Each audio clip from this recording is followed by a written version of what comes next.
हाँ जी, good afternoon everyone. आप सब जानते हो कि आज प्री का एग्ज़ाम था, तो उसी कॉन्टेक्स्ट में मैं आप लोगों के साथ जो है कुछ 5 मिनट बात करने के लिए आया हूँ, ताकि जो है आप लोगों को एक आइडिया लग सके जो आज एग्ज़ाम हुआ है वो किस तरीके से हुआ है, उसमें क्या पूछा गया है और कितनी चीज़ें उसमें जो हमने पढ़ी थी या हमने पढ़ाई थी उसमें जो है कितना कवर हुआ है।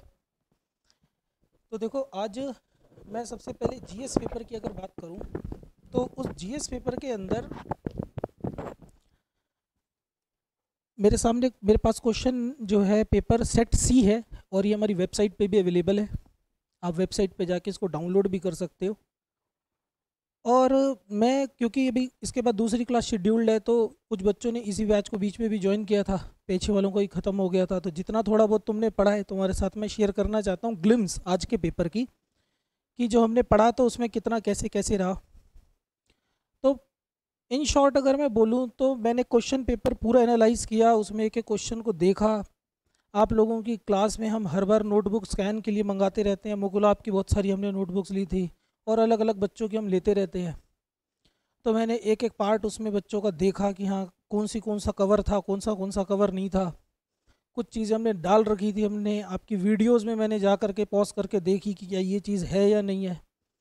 तो ऐसे क्वेश्चंस जो डायरेक्टली 100% हमारी क्लासरूम से थे, मैं जिसे 100% कह सकता हूँ, 99 भी नहीं, जो 100% थे, तो लगभग कह सकते हैं कि 100 में से 45 क्वेश्चंस ऐसे आए हैं आज के पेपर में जो कि डायरेक्टली 100% 100% हमारी क्लास से थे। और ये नंबर जो है बहुत अच्छा नंबर है, तो मुझे बहुत खुशी भी हो रही थी।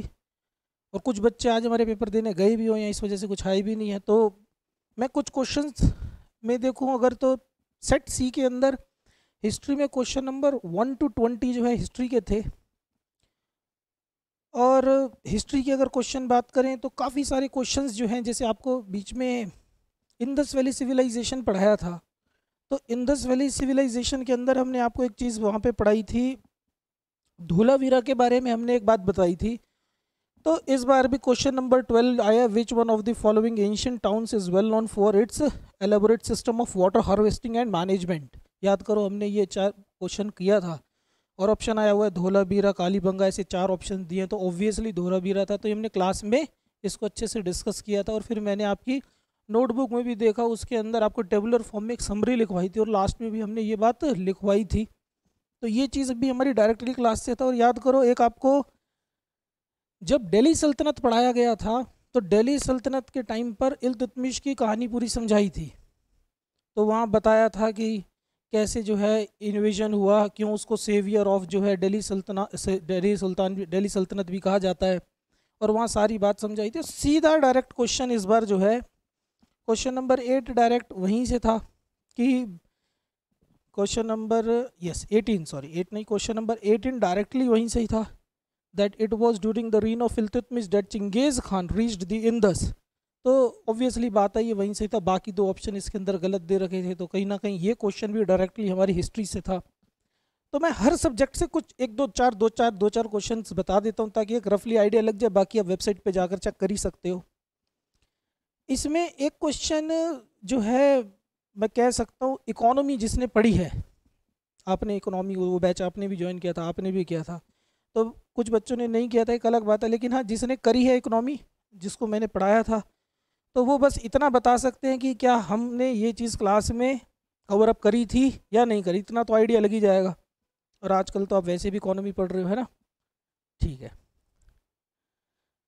इसमें लिखा हुआ है, which one of the following is likely to be the most inflationary in its effect, repayment of public debt, borrowing from public, borrowing from banks to finance, creation of new money. क्या ये class में हमने discuss कर रखा है? नहीं कर रखा, बिल्कुल क्लास में हमने ये सेम चीज़ डिस्कस कर रखी है। इवन इसके बाद अगर बात की जाए तो एक क्वेश्चन आया हुआ है कि एफडीआई के अंदर क्या क्या चीज़ें इंक्लूड होती हैं। तो याद करो, बहुत डिटेल में डिस्कशन हमने करी थी वहाँ पर। क्वेश्चन आया हुआ, consider the following foreign currency convertible bonds. Question number 37 है ये।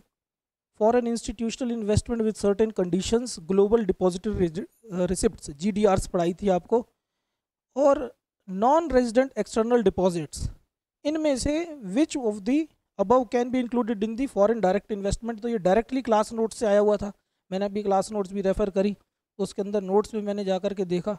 तो ये चीज़ अगर आप वहाँ पर देखोगे, पार्टिसिपेटरी नोट्स क्या होती हैं, ग्लोबल डिपॉजिटरी रिसिप्ट्स क्या होती हैं, अमेरिकन डिपॉजिटरी रिसिप्ट्स क्या होती हैं, वहाँ पर मैंने जो है इसको पूरा कवर किया हुआ था। तो ये क्वेश्चन भी एज इट इज़ वहाँ से था। एंड एक क्वेश्चन है 38 पे, और है कि effects of devaluation of currency. याद करो, मैंने चेक किया लेक्चर नंबर 44 में मैंने आपको ये टॉपिक पढ़ाया था, और जिस दिन मैंने ये पढ़ाया था तो उस दिन मैंने 2 घंटे सिर्फ इफेक्ट्स ऑफ डिवेल्यूएशन के ऊपर कराया था और बहुत डिटेल में डिस्कशन कराई थी।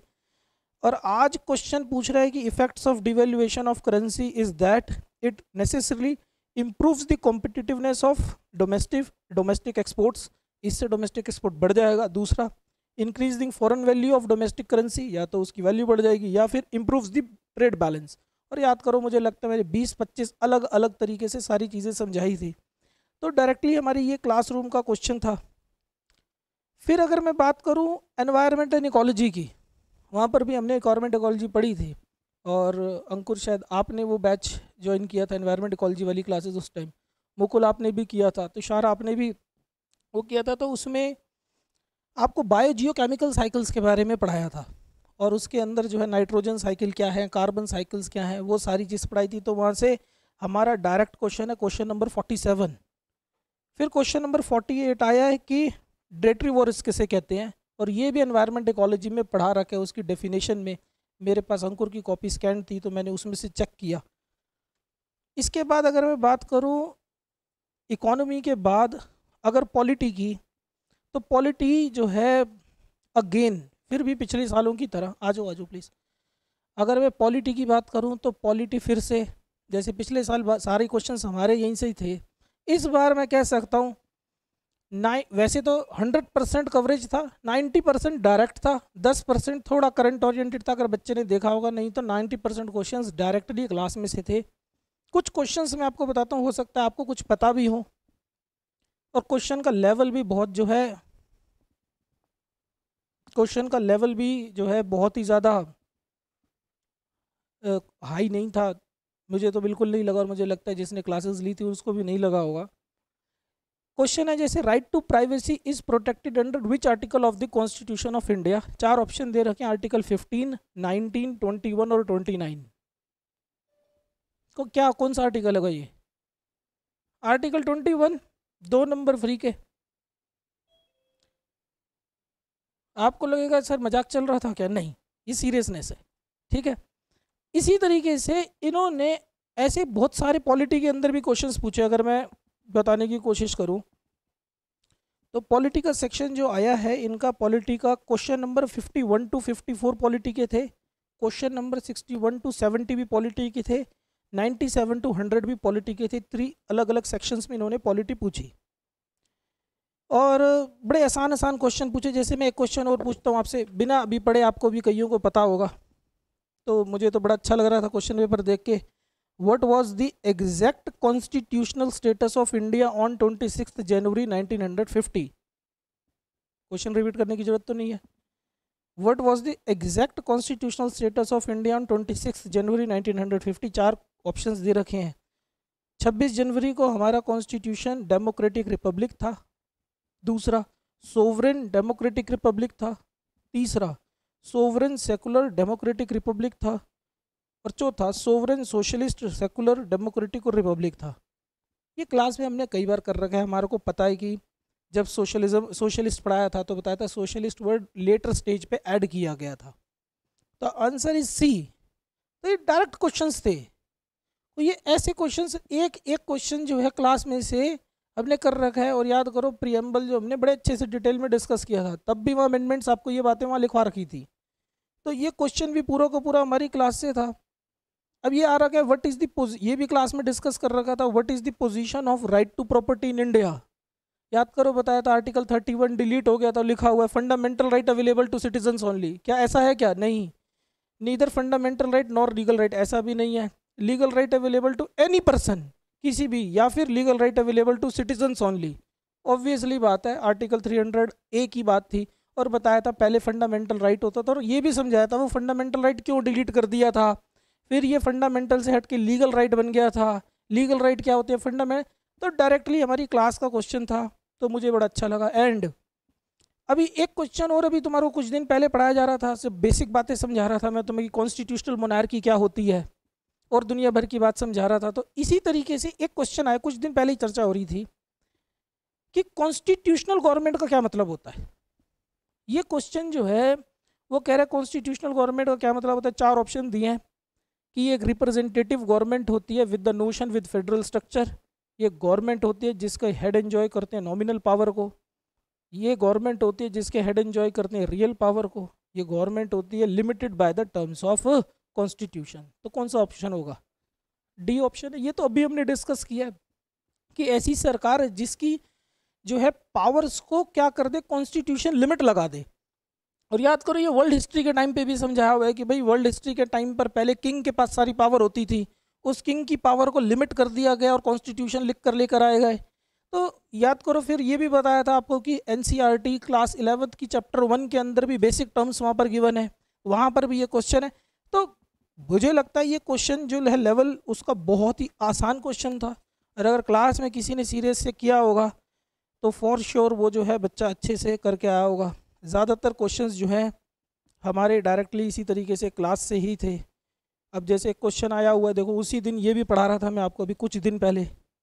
विच one of the following is an Indian polity is an essential feature that indicates it's federal in character. मतलब हमारी पॉलिटिकल सिस्टम के अंदर फेडरल करेक्टर क्या चीज़ शो करती है। पहला, इंडिपेंडेंस ऑफ जुडिशरी। दूसरा, union government as elected represented from the constituent units. Union cabinet can have elected representative from regional parties. Fundamental rights are enforceable by the court of laws. तो हम ये अच्छे से जानते हैं, अभी अभी हमने पढ़ा था कि फेडरल गवर्नमेंट का क्या मतलब होता है, 2 लेवल ऑफ गवर्नमेंट, या 2 संघीय सरकार जिसको हम कहते हैं। संघवाद किससे पता लगेगा फेडरल गवर्नमेंट है, जब वहाँ पर एक इंडिपेंडेंट कोर्ट होगा, और कोर्ट क्या कराएगा, क्योंकि याद करो एग्जाम्पल भी दिया था तुम्हारे को कि लड़ाई होगी तो वो किसके पास जाएगा, वो समझे। आज क्वेश्चन आया हुआ है 2 नंबर का, तो क्वेश्चन काफ़ी आसान थे, काफ़ी इजी क्वेश्चन आ रखे हैं कि लिबर्टी को हम किस सेंस से समझ सकते हैं। तो मुझे लगता है ये एक 45 क्वेश्चंस मैंने ऐसे देखे, कुछ हिस्ट्री के डायरेक्ट हैं, पॉलिटी के डायरेक्ट हैं, इको के डायरेक्ट हैं, एंड ज्योग्राफी के। कल सर आपको एक ओरिएंटेशन में मुझे सर बता रहे थे कि सर बच्चों को मैंने बताया कि ज्योग्राफी के अंदर कैसे क्वेश्चंस आते हैं, शायद उनमें पूछ रहे थे पानी जो है रिवर्स में ज़्यादा है या एनवायरनमेंट में ज़्यादा है। देखो कल ओरिएंटेशन में समझा रहे थे कि बेटा ऐसा कुछ क्वेश्चन आ सकता है पीटी के अंदर, यही बात चल रही थी इंट्रोडक्शन में। आज ऐसे सही क्वेश्चन आया, अभी तो तुम देखो पढ़ना शुरू करोगे, लेकिन क्वेश्चन मैं पढ़ के बता देता हूँ। With reference to the water on the planet Earth consider the following statements. पहला, the amount of water in the rivers and lakes is more than the amount of groundwater. The amount of water in the polar ice caps and glacier is more than the amount of groundwater. इसका मतलब है sir जो approach हमारे को समझाने की कोशिश कर रहे थे कि बेटा ऐसा क्वेश्चन भी आया जा सकता है, और लगभग उसी नेचर के ऊपर आज क्वेश्चन। ये तो किसी को नहीं पता था कि भाई कल प्री का पेपर है, और जब हम भी इतने टाइम से पढ़ा रहे हैं हमें भी नहीं पता था प्री में क्या पूछेगा। 45 क्वेश्चन ऐसे हैं जो डायरेक्टली हमारी क्लासरूम से हम अपनी कॉपी से उसको चेक कर सकते हैं। हमारे पास सारी वीडियो रिकॉर्ड पड़ी हुई है, हम एक टाइम पे किसी भी क्वेश्चन को रेफर करके दिखा सकते हैं। एंड जो बच्चे पवेड का फैसला ले चुके हैं या पवेड पढ़ चुके हैं, उनके लिए 5 ऐसे क्वेश्चन थे जो कि पीटी में डायरेक्टली पवेड से रिलेटेड थे। एक क्वेश्चन नंबर है इसके अंदर, क्वेश्चन नंबर 61 जो कि अर्बन एडमिनिस्ट्रेशन से रिलेटेड था। एक क्वेश्चन नंबर है 64 जो नोडल एजेंसी से रिलेटेड है। एक क्वेश्चन नंबर है 98 जो एआरसी की रिकमेंडेशन से रिलेटेड है। एक क्वेश्चन नंबर है 5 जो एंशिएंट की एडमिनिस्ट्रेशन से रिलेटेड है।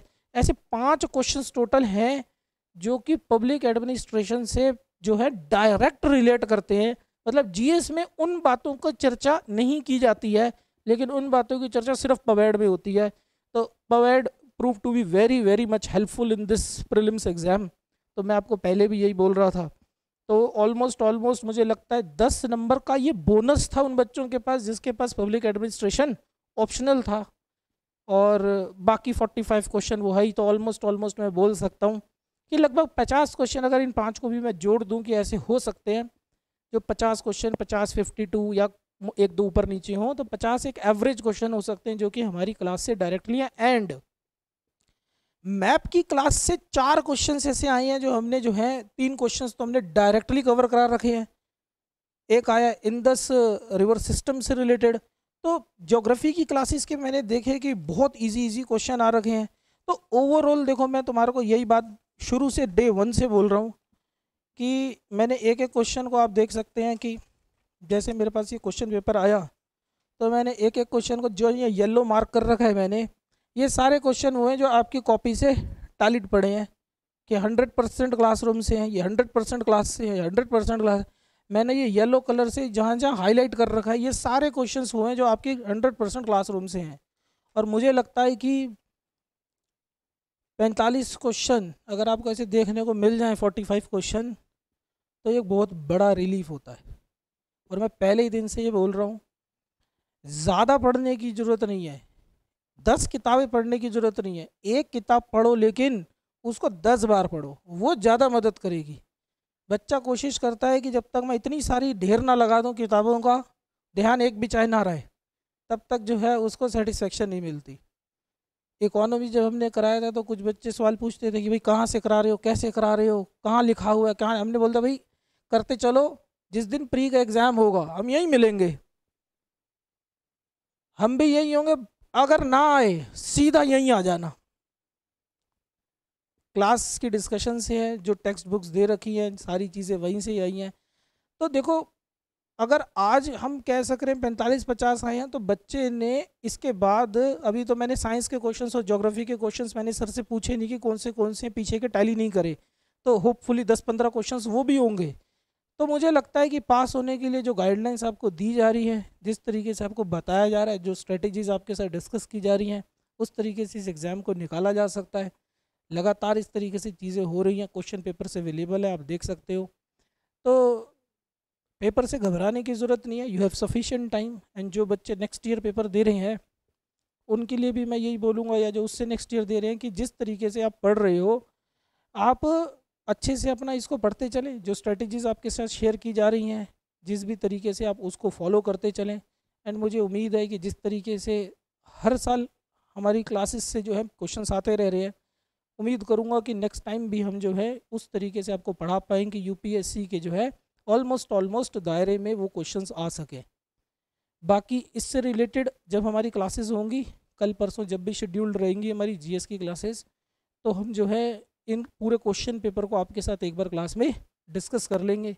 नहीं तो कभी ऑनलाइन सेशन जो है हम प्लान कर लेंगे जिसमें कुछ आउटसाइडर स्टूडेंट्स भी होंगे, तो वो भी जुड़ पाएंगे और हम इस पूरे के पूरे प्री के क्वेश्चन पेपर को डिस्कस कर लेंगे। ठीक, चलो जी, थैंक यू सो मच। मुझे ये अपडेट देना था आपको कि आज प्री का पेपर हुआ है, तो यू मस्ट ऑल्सो नो कि कैसा पेपर आया है और हमने उसमें कितनी कवरेज करी है।